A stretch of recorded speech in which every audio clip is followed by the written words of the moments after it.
Yeah, Nosferatu. My guardian angel. Yeah, it's good, booze.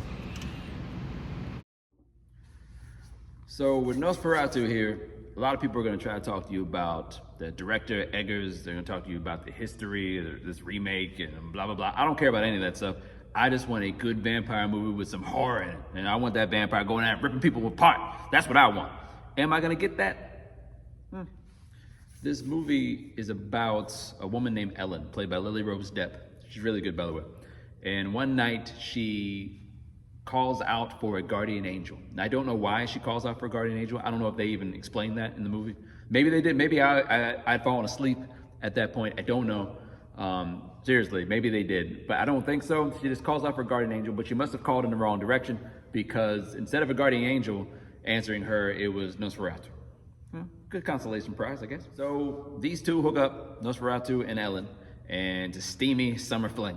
All right, years pass by, and now Ellen wants to move on to my man played by what's his name, Nicholas Hoult, and she wants to move away from Nosferatu, but Nosferatu ain't having it.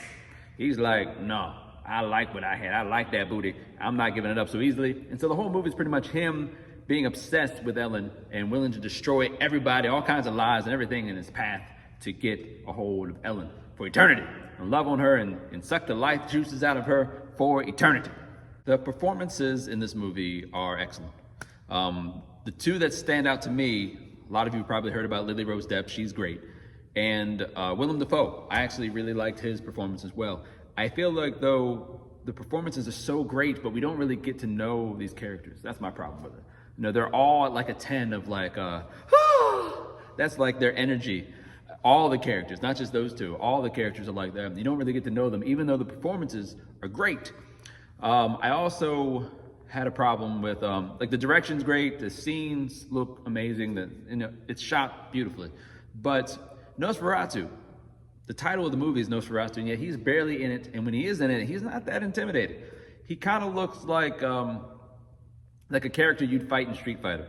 Or like he looks like I'm not gonna describe him. I know people are kind of keeping it under wraps. I respect that, but he looks kind of like your typical racist you'd see in a bar. Like me as a black man walking to a bar in the that certain part of town, and I'm looking through like some of these people look racist, and they've had a lot to drink, and they get kind of that racist look in there.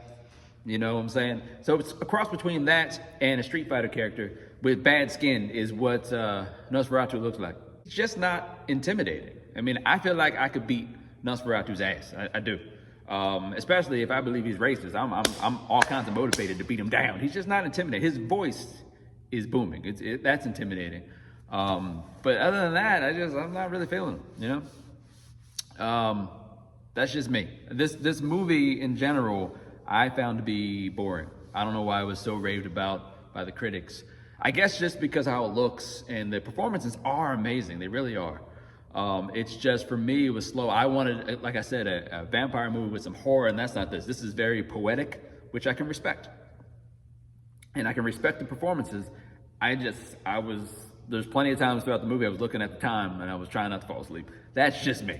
But, I want to give this movie a D+. But Lily Rose Depp's performance is so good.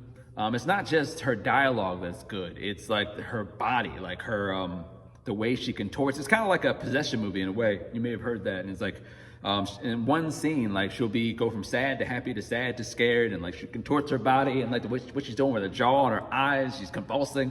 It's great. So because of that, I'm gonna bump it up to a C-, a generous C-. How about that? It's the best I can do. I was falling asleep. Seriously, I don't understand. Like, this is another one of those stories told where there's a dude or some sort of entity after a particular woman who's obsessed with getting this one woman, and that woman isn't all that interesting.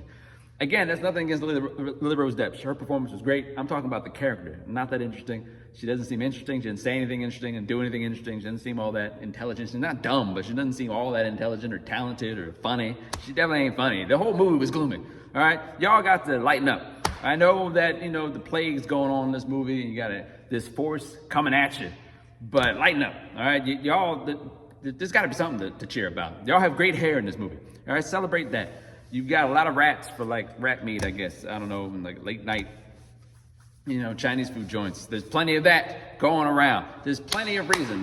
The women in this movie seem all kinds of freaky. There's plenty of that. But back to Nosferatu, I don't understand why he was after this woman. Like, there's got to be plenty of women who are devil worshippers who would love to get with Nosferatu. Why is he going after some woman who don't even want to be with him anymore? Who's getting married? You've got to work on your process, Nosferatu. You got to work on your process.